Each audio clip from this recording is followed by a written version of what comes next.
പ്രധാനമന്ത്രി ആവാസ് യോജന പദ്ധതിയിൽ വീട് നിർമ്മിച്ചാൽ അക്കാര്യം വീടിന് മുന്നിൽ എഴുതിവെക്കുന്നതിന് സംസ്ഥാന സർക്കാർ തടസ്സം നിൽക്കുകയാണെന്ന് കേന്ദ്രമന്ത്രി സുരേഷ് ഗോപി.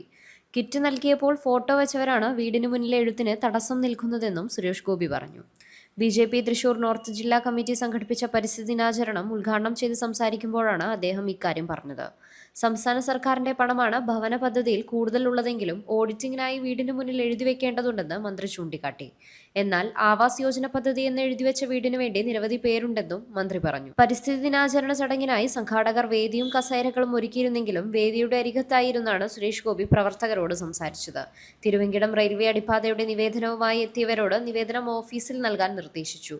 സുരേഷ് ഗോപി MP ആയി തെരഞ്ഞെടുക്കപ്പെട്ടതിന്റെ 1ാം വാർഷികത്തിന്റെ ഭാഗമായി കേക്ക് മുറിക്കുകയും ചെയ്തു. മുഖ്യമന്ത്രിയും പറഞ്ഞു, മാനക്കേടാണ് ആൾക്കാർക്ക് വലിയ അഭിമാനത്തിന്റെ പ്രശ്നമാണ്. ആ വീട്ടിലെ ഒരു കുട്ടിക്ക് കല്യാണം നടക്കുമ്പോൾ ഇത് പ്രധാനമന്ത്രിയുടെ വകയായിട്ട് വെച്ച വീടാണ്, ആ വീട്ടിലെ കുട്ടിയെ ഞങ്ങൾക്ക് വേണ്ട എന്നൊക്കെയുള്ള രീതിയിലാണ്. അങ്ങനെ അല്ല, പക്ഷെ അങ്ങനെയാണ് പറഞ്ഞത്.